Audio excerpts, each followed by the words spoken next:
Bom dia, bom dia, bom dia! Graça e paz do Senhor Jesus seja com todos nós. Uma ótima quarta-feira para todos. Hoje é dia 28 de junho de 2021. São 7 horas e 33 minutinhos hoje. Estamos um pouquinho atrasados aí. Um dia mais quente hoje, né? Tá menos frio, aquele frio severo. Passou hoje, né? Mas hoje um pouquinho mais quente aí. Vamos para o nosso devocional, então, desta manhã. Hoje o tema do nosso devocional é restauração da vida espiritual. E é sobre isso que nós vamos falar, baseados no livro, ou baseados nos capítulos 29 e também 30 do livro do profeta Isaías. O profeta Isaías que nós estamos aí estudando nesses dias. Hoje vamos então falar sobre a restauração da vida espiritual. Bom, o que nós temos visto aqui no livro de Isaías é que Deus, ele adverte o seu povo, ele traz advertências, ele traz severas advertências, ele procura que o seu povo acorde, né? Ele procura que o seu povo preste atenção na palavra dele por meio da sua profecia. É claro que Deus faz isso com todos os povos. Para se ter uma ideia, aqui nesse momento no livro de Isaías, Deus está falando de 6 ais, ele está advertindo 6 povos diferentes, e dentre esses povos que Deus está advertindo nesse ponto do livro de Isaías, está no capítulo 29, a cidade de Jerusalém, e no capítulo 30, a nação de Judá. Então, ele adverte primeiro só Jerusalém, e depois ele vai advertir toda a nação de Judá. 2 questões são colocadas na mesa nessa advertência que Deus vai fazer contra Jerusalém e também contra Judá. Lembrando que Jerusalém é capital de Judá, então, de certa forma, ao advertir Judá, ele também está advertindo Jerusalém, e ao advertir Jerusalém, de alguma forma, também está advertindo Judá. Então, o que Deus coloca na mesa ali para advertir o povo são 2 questões. Primeira questão é a aliança da nação de Judá, do Reino do Sul, com o Egito. Se nós nos lembrarmos, a Síria do norte está atacando toda a região do norte. A Assíria já atacou Damasco e também já atacou o Reino do Norte e está descendo em direção ao sul, obviamente. O que Judá faz é procurar mais ao sul o Egito como proteção contra esses ataques da Assíria, desse império que, de fato, como nós sabemos, daqui a pouco dominaria toda a região.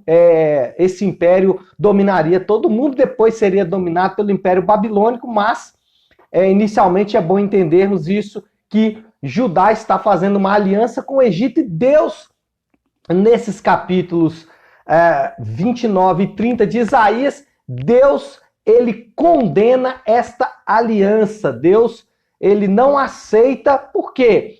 Porque a nação de Judá está confiando mais nesta aliança com o Egito do que no próprio Deus. Outra coisa que Deus está condenando, e aí é onde nós vamos entrar já para dentro aí do nosso devocional, é a espiritualidade da nação de Judá, da cidade de Jerusalém. Só para você ter uma ideia, aqui no capítulo 29 de Isaías tem o famoso texto que diz: esse povo se aproxima de mim com a boca e me honra com os lábios, mas o seu coração está longe de mim. Então, o que Deus também condena é essa espiritualidade superficial, essa espiritualidade que até entra na mente, mas não entra no coração. Além de superficial, ela não é transformadora. E além de superficial e não transformadora, ela também não é prática, não oferece para a nação de Israel uma mudança de atitude verdadeira. Só para você ter uma ideia, no versículo 30, só para deixar isso ainda mais claro, aliás, no capítulo 30, no versículo 10, a palavra de Deus diz assim: eles dizem aos videntes, não tenham mais visões, e aos profetas, não nos revelem o que é certo. Falem-nos coisas agradáveis, profetizem ilusões. Né? Então, o próprio povo estava pedindo aos profetas que não falassem a palavra de Deus, mas que falassem coisas agradáveis, falassem coisas suaves. Eles não queriam uma espiritualidade que fosse profunda, uma espiritualidade que fosse transformadora, que fosse prática. E aí, quando nós muitas vezes olhamos para a nossa vida espiritual, e talvez você também está enfrentando isso nessa manhã, talvez você entrou aqui nesse devocional porque você também sente que a sua vida espiritual ela precisa de um upgrade, que ela precisa de um crescimento, de experimentar uma renovação, uma restauração. Talvez a sua vida espiritual é como a da nação de Israel, é superficial. Você até honra o Senhor com os lábios, mas não faz isso de coração. Muitas pessoas estão experimentando isso nesses dias. Nunca se falou tanto sobre Deus, nunca se falou tanto sobre vida espiritual. As pessoas falam sobre isso, ensinam sobre isso, mas existe um hiato entre o que se é ensinado, o que se é falado, e uma transformação de fato, uma profundidade de fato.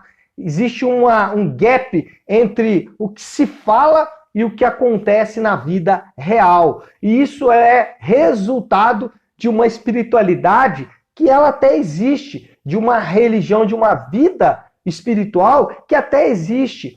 Ela está aí, ela está nas redes sociais, está nas igrejas, está em todos os lugares, mas ela não é profunda e ela não é transformadora. E esse era o ponto que a nação de Israel estava, que a nação de Judá, né?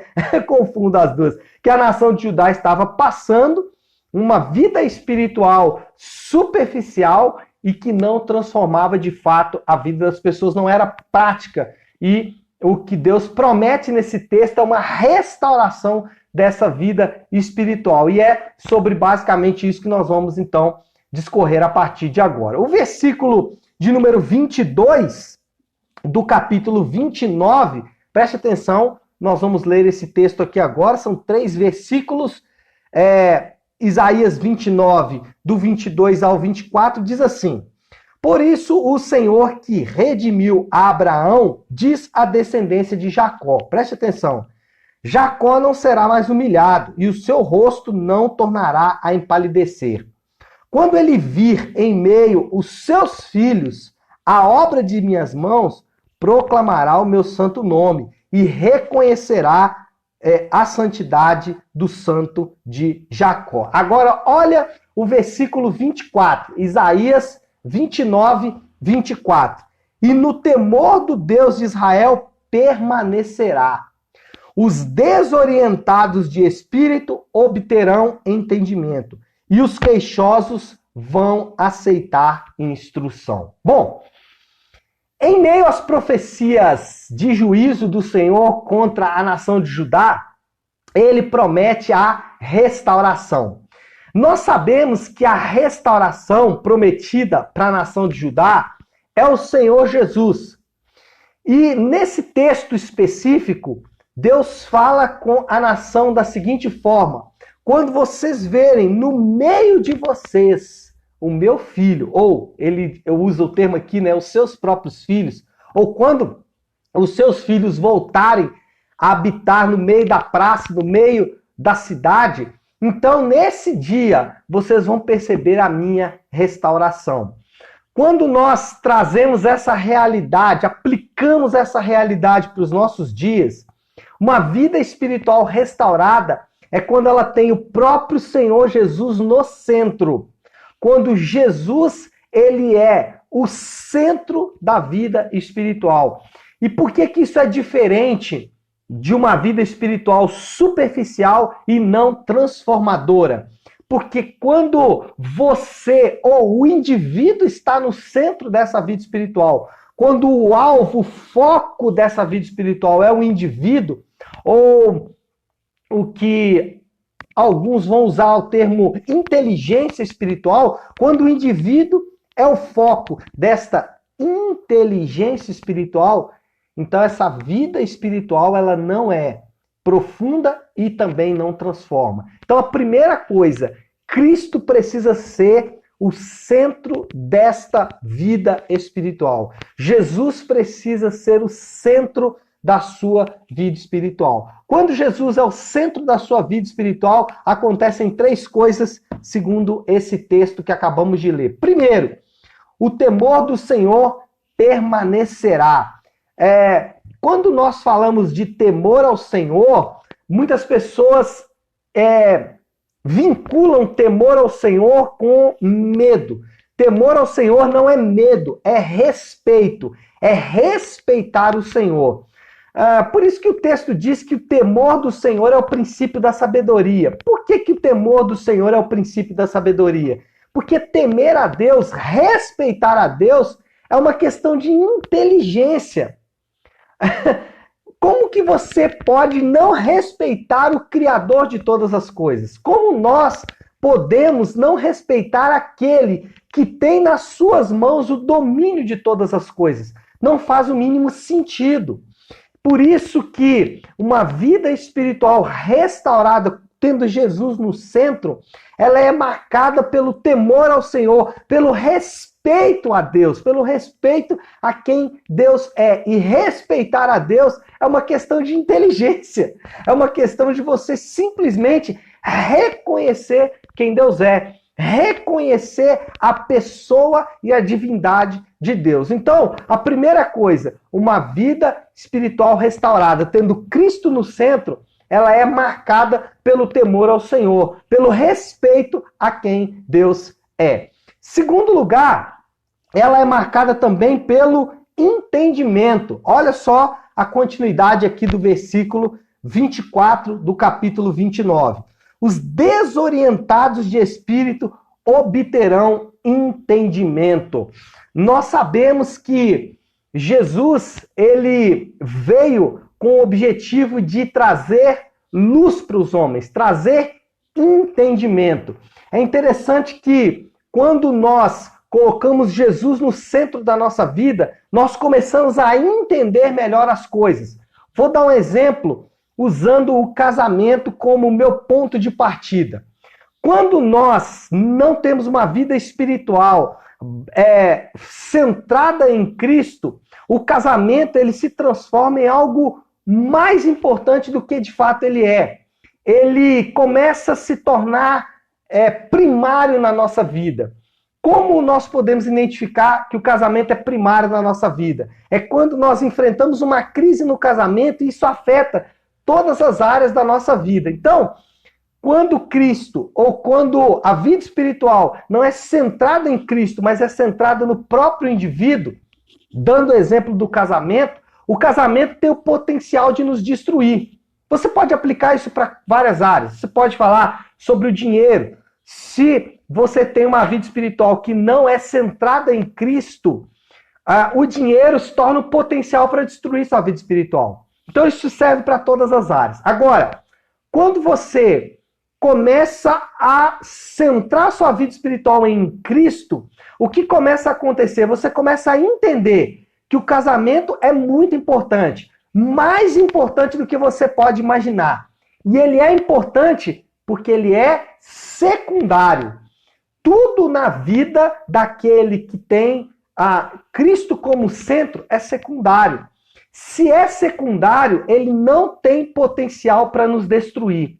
Ele é mais importante do que poderíamos imaginar, mas ao mesmo tempo não tem poder para nos destruir. Então, veja bem, se a sua vida espiritual ela é centrada em você mesmo, várias coisas terão potencial de te destruir. Quando você perde a saúde, quando você perde a família, ou como eu dei o exemplo agora, do casamento.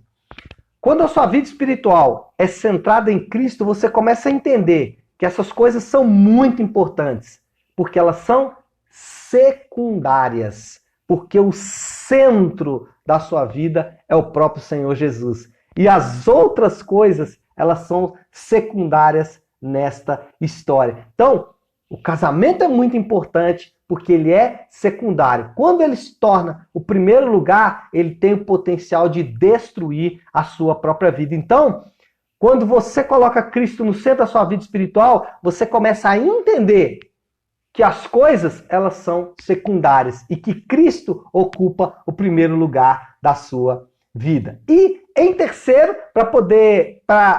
podemos encerrar então aqui o nosso devocional, o texto finaliza dizendo o seguinte: os queixosos vão aceitar a instrução.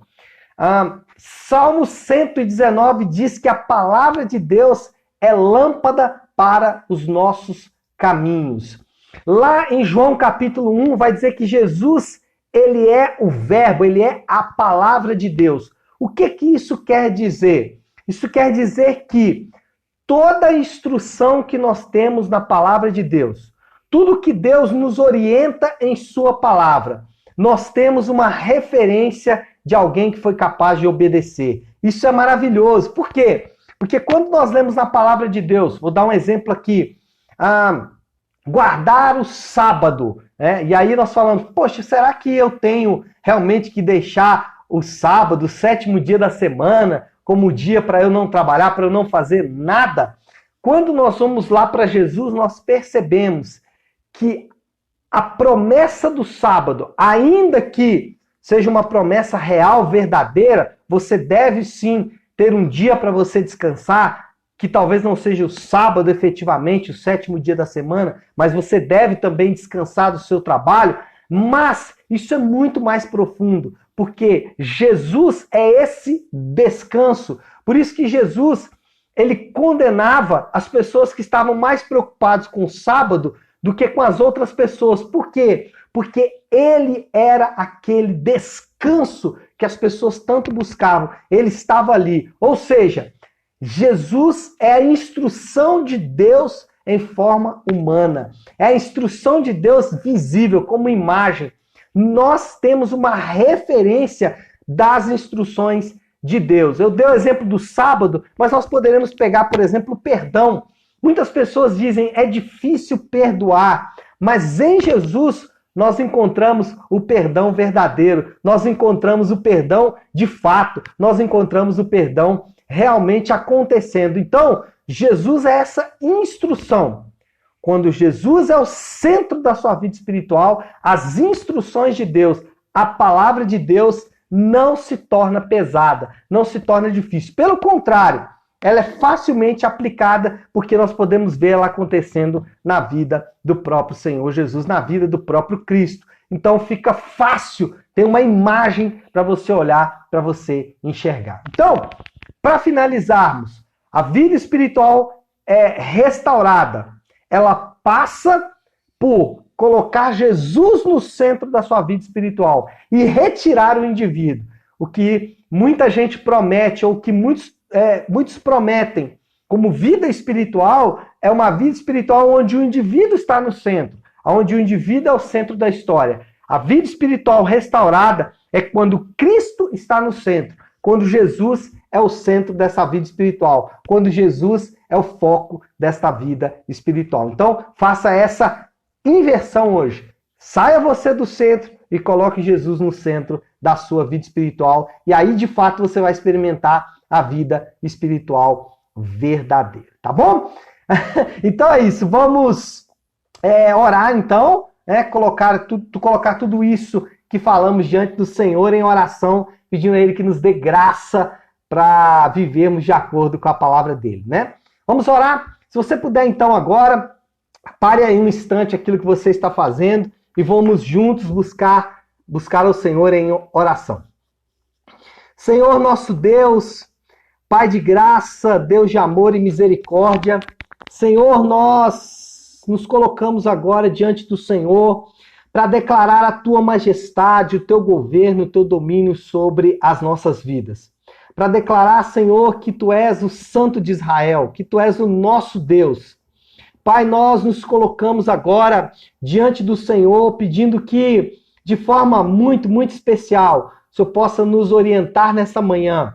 Essa palavra que recebemos, Senhor Deus, de uma vida espiritual restaurada, ela passa, Senhor, por colocarmos o Senhor como centro da nossa vida espiritual. Muitas vezes nós estamos no centro dessa vida, pensamos nos resultados que essa vida espiritual pode dar, mas nessa manhã entendemos que a vida espiritual, quando tem o Senhor no centro, ela é marcada pelo temor, pelo respeito a quem o Senhor é, pelo entendimento das coisas espirituais e principalmente, Senhor Deus, por receber a instrução que vem de Ti.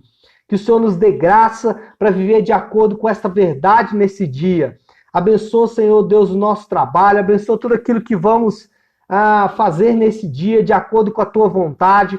Nos dá graça para viver esse dia na Tua presença, Senhor Deus. Fortaleça o nosso corpo, fortaleça a nossa saúde e nos dê um dia, Senhor Deus, abençoado na Tua presença. Assim nós oramos em nome do Teu Santo Filho Jesus. Amém, amém e amém. Amém, pessoal? Bom, então é isso. Nós vamos ficando por aqui. Que Deus nos abençoe e uma ótima, excelente quarta-feira para todos nós.